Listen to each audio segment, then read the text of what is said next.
അധ്യായം 29. ഫിലിസ്ത്യർ ദാവീദിനെ ഉപേക്ഷിക്കുന്നു. ഫിലിസ്ത്യ സേന അഫെക്കിൽ ഒരുമിച്ചുകൂടി.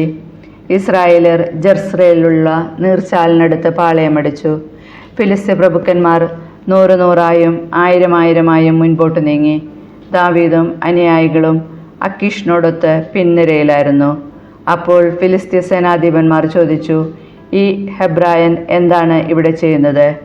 അക്കീഷ് അവരോട് പറഞ്ഞു, ഇത് ദാവീദല്ലേ, ഇസ്രായേൽ രാജാവായ സാവൂളിൻ്റെ ഭൃത്യൻ.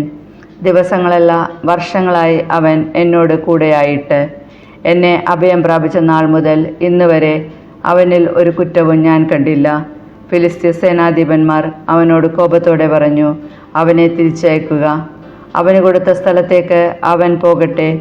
യുദ്ധരംഗത്ത് വെച്ച് നമ്മുടെ ശത്രുവാകാതിരിക്കേണ്ടതിന് നമ്മോടൊത്ത് വരേണ്ട. നമ്മുടെ ആളുകളുടെ തല കൊണ്ടതല്ലാതെ മറ്റെന്തുകൊണ്ടാണ് അവൻ തൻ്റെ യജമാനെ പ്രസാദിപ്പിക്കുക? ഇവനെ പറ്റിയല്ലേ അവർ ആടിപ്പാടുന്നത്. സാവൂൾ 1000 കൊന്നു, ദാവീദ് 10,000.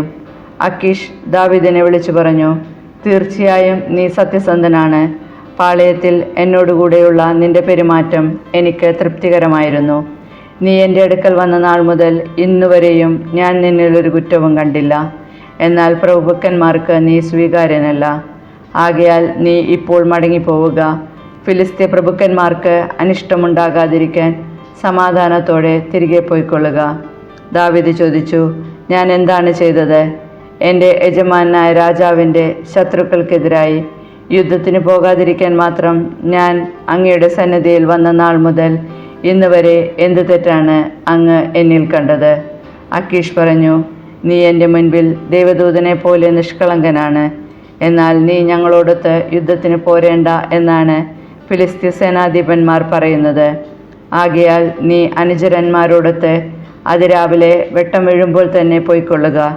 അതനുസരിച്ച് ദാവീദ് അനുചരന്മാരോടൊത്ത് ഫിലിസ്ത്യ ദേശത്തേക്ക് മടങ്ങി. ഫിലിസ്ത്യരാകട്ടെ ജസ്രയേലിലേക്കും പോയി.